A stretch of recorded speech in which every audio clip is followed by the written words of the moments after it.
28 থেকে 48 বডি পর্যন্ত সুন্দর এই গলার ডিজাইনটি কাটিং করে দেখাবো। তো প্রথমে একটি বক্রম দুই ভাঁজে ভাঁজ করে নেবেন। গলার লম্বা 6.5, আড়ে দিবেন 3.5 ইঞ্চি। তো স্ক্রিনে দেখানো মাপ অনুযায়ী আপনার বডির মাপ দেখে এভাবে চারকোনা বক্সটা তৈরি করবেন। আর যে মাপটা দেখাচ্ছি এই মাপটা হচ্ছে 36 থেকে 40 বডি হলে নেবেন। তো ডিজাইন করার জন্য 4.25 ইঞ্চিতে প্রথমে একটা চিহ্ন করে নিব। এরপর 1 ইঞ্চি এবং 2 ইঞ্চিতে আলাদা আলাদা চিহ্ন করার পর এখানে হাফ ইঞ্চি বাইরের দিকে চিহ্ন করে এভাবে ডিজাইনটা আর্ট করে নিব। তো এভাবে যখন ডিজাইনটা আর্ট করা হয়ে যাবে এখানে 1.5 ইঞ্চি চিহ্ন করে স্কেল দিয়ে দাগ টেনে নিতে হবে। তো এভাবে সুন্দর করে দাগ টানা হয়ে গেলে এখান থেকে যে 2 ইঞ্চির দাগটা করেছিলাম ঠিক এভাবে সুন্দর করে দাগ টেনে নেব।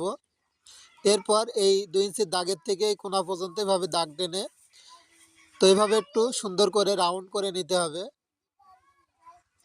তো এভাবে যখন রাউন্ডটা করা হয়ে যাবে এখন হচ্ছে বাড়তি বক্রম নিতে হবে 1 ইঞ্চি।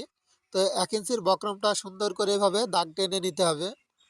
তো আমি যেভাবে দেখিয়ে দিলাম এভাবে সুন্দর করে দাগ টেনে গলার ডিজাইনটা কেটে নেবেন।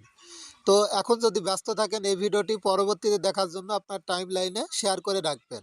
এরকম আরও নতুন নতুন ডিজাইন দেখার জন্য ফেসবুক পেজটি ফলো দিয়ে যাবেন।